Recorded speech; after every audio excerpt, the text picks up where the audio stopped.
Welcome back to Bespoke Addict. I've got this amazing pair by Gaziano and Gerling. These are listed for sale on eBay UK.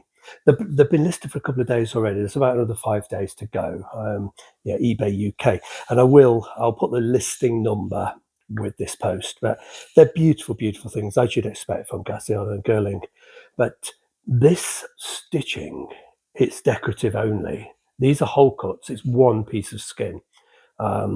They're a lot more complex than they look. It's just a stunning thing. The tightest sort of sculpted waist, beautiful fiddleback waist soles. Obviously, the original heels. These steel tips are fitted at Gaziano and Gerling. They're not an aftermarket edition. Beautiful things, and they're a bit too big for me. That's why they've got to be sold. I'm a UK 9.5.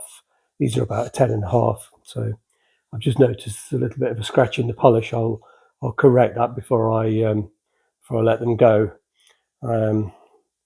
It's definitely there's definitely the polish, not the skin. So that will disappear. You probably can't even see it in the camera, but I'll deal with it. Let's just pull the trees out. Very tight fitting trees. There we go. Yeah. There's just no real. They're worn, but they've really had very little wear. I don't know if the camera can pick up the insides there. It's just beautiful things. In fact, we'll just put that one down. I will be sorry to see these go because I really love them, and this is the third pair of Gaziano and Gerlings I've sold, and I've loved them all, but they're just too big for me. I've been wearing them with thick insoles and thick socks because they're a size too big, and I've kept them and worn them because I love them so much. See, the heels are so spectacular. The way they flare forwards in intense sort of arch, and it curves inwards. It's just so delicate, and that's very, very typical of Gaziano and Gerling.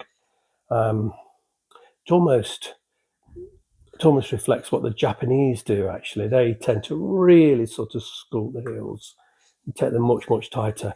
But of course, the Japanese market, fabulous though it is, it's quite new. The lot of Japanese makers learn their skills in the UK with the likes of Gaziano and Lob, etc., and then they return to Japan and practice their sort of skills there. They tend to just they're more intense in a way. Japanese shoes, they're just everything's that little bit more intense. I don't have any Japanese. I think they're amazing, but I prefer the tradition of British English shoes. As I say, I do love the Japanese bespoke. It really is amazing, but I don't know whether I'll ever get some. Who knows?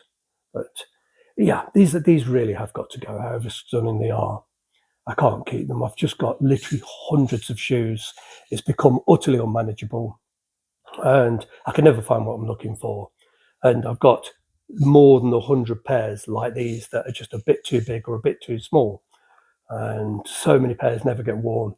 I think this will be in fact, I've sold 28 pairs. I think I've got another 4 or 5 pairs listed, and these are part of them. So I'm getting through. We're into, by the time these sell, I'll be into the low 30s of sales, which for me is remarkable. I never sell anything. I'm determined to sell 100 pairs that, like this, are stunning but just don't fit or never get worn. So I'm about a third of the way into that initial 100, but there'll almost certainly be more when I've gone through that 100. I'll find others that I think, well, I can live with parting with these too. But yeah, I am going to miss these. The chew trees are not Gaziano, and these are my own trees. They won't be coming with the. But everything's original. They're in just superb condition. They will certainly find a gorgeous home with somebody. Well, the gorgeous shoe will find a good home, is what I clumsily meant to say there.